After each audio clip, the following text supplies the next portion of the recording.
Years ago, I had did Tough Mudder, and I did it with a group of friends. And I remember we were super excited. Obviously we were hoping for a challenge, but we were hoping for just a beautiful sunny day, having fun, and then likely just going out and having a couple of drinks after just to celebrate. The morning of, it was just gray and super gloomy, and it just it was just one of those, and cold. So it's just one of those. Let's just hope it gets better, throughout the day. And I think the call time in there was like super early, might have been like 7. So quiet, gray, and just very kind of cold. By the time we parked, it was downpouring. It was like completely a mess. Like it was so bad weather-wise. I think there was talks about basically calling it off because of safety reasons, and I think they're trying to figure out what were they going to do in terms of would they do the race again. But they kept the race going, and at that time when we arrived, I even believed that the people might have already been racing. I could be wrong. So a ton of people left because it was so bad. Like you could hardly see at some point. So you gotta imagine gray, rainy, and then kind of like a fog or mist. And we did that Tough Mudder, and it was tough. It was wet. Like you forget anything that you were wearing, just completely drenched. It was muddy, so you were slipping and sliding, falling. It was dangerous. I mean, we saw people need medical attention on the race.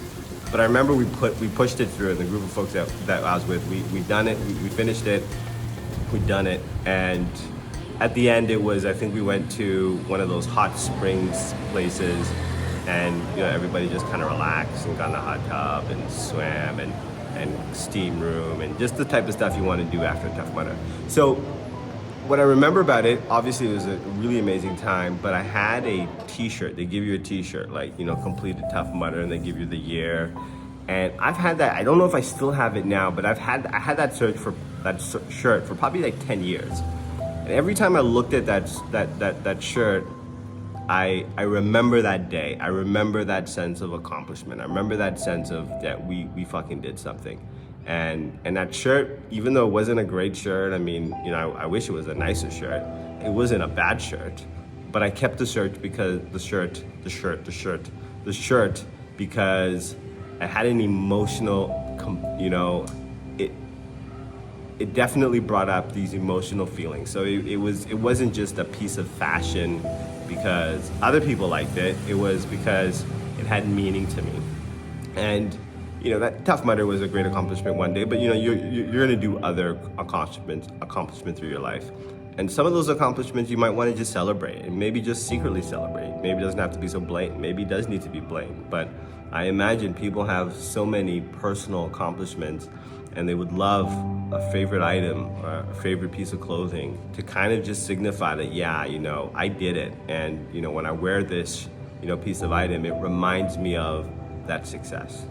And so, this brings to this 100 days. I put a mission, or I put in a personal challenge to myself for this year that I want to do 100 days sober. 100 days sober with alcohol, something I struggled to do in 2023, and I really wanted 2024 to be able to do it. And so I'm on day 58 of my sobriety challenge, haven't drank alcohol. And at the end of it, I was, I wanted to celebrate with 100 days sober, or something that would signify this accomplishment.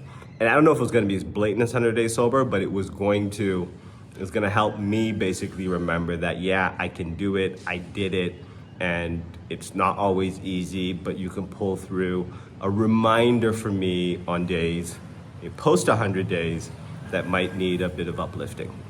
And so as I looked around and tried to figure out, are there folks that do this? There wasn't. And ultimately it's not merch. I mean, merch is just a celebration, because to get to 100 days, you need community, you need tools, as I realized. You need practices and habits. You need a calendar to manage your day and manage your week. You need metrics to be able to measure those successes. And again, sobriety has now led to fitness. So I'm doing 100 days fitness, which has also led to faith and spirituality. I'm doing 100 days 100 days with faith and praying, something I thought was just, I couldn't do, but now I realize this just helped me so much in centering myself and my life. And so, of course, folks that are going through the challenge just don't need some merch. What they need is community. And so, the mission is really, can we build a community of folks accomplishing these extraordinary things in their life within 100 days?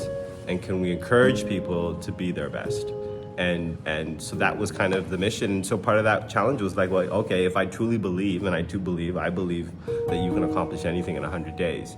And if you go online and look at 100 days, what people have accomplished, and go beyond just the 100-day push-up, folks, people have accomplished some really incredible things. Very rarely have I seen somebody do a 100-day personal challenge, come out on the other end and say that wasn't worth it. 100% it was worth it. And a lot of people learned a lot, gained a lot, but you can just tell beyond the physical. If you just look at them, you can tell something has changed. Everything about them just is different. The way they stand, the way they present, their confidence is just, and so I do believe that you watching this can accomplish anything in 100 days. And so with that kind of mindset, or that, I would say format, it's not the right word, with that, I guess, hypothesis that you can do anything in 100 days, there's a lack of spaces where people can gather and learn from people doing those particular challenges, take them on, get the support, and then have a community, but then also be able to celebrate it in a way that becomes very significant to them. And then hopefully, the idea is that it's contagious, and people around them say, wow, I saw you, take this personal challenge on, and I've seen how wonderful this has made, you and the impact that has had on everyone around you. Tell me about this 100-day, or tell me about, what it is that, allowed you to do it. And so the beauty of that is, and just so you know, is I don't have the answers. I'm not going to say it. I can, come subscribe, or come follow me, or come download something on my website, and you're gonna be the best that you can ever be because of what I say. What my personal belief is that folks that have accomplished 100-day, personal, initiatives or personal goals, they're the ones that can share. They're the ones that are going to be able to say, hey, I've done it, let me do it. And so this forces me to realize that, in order for me to even consider doing something like that, I have to do it as well. And so this 100 days that I'm doing, in many ways, is partly because that's the only way that I will be able to share what I've learned, and then hopefully learn from others. And so that's kind of where we're at. Now, the good news on day 6 is I believe I have finally found a name that I'm comfortable with. So I'll probably put it in another post, the whole naming journey, because that could be important for people to learn. And it was an emotional journey, and I kind of lost my shit for a bit and melted down. It happens. But the good news is I'm I caution saying love, but I'm more in love with this branding, with this name, than I was with the previous 2, and it feels just right. It feels meant to be in many ways. Once again, I believe you can accomplish anything in 100 days. All you got to do is just begin.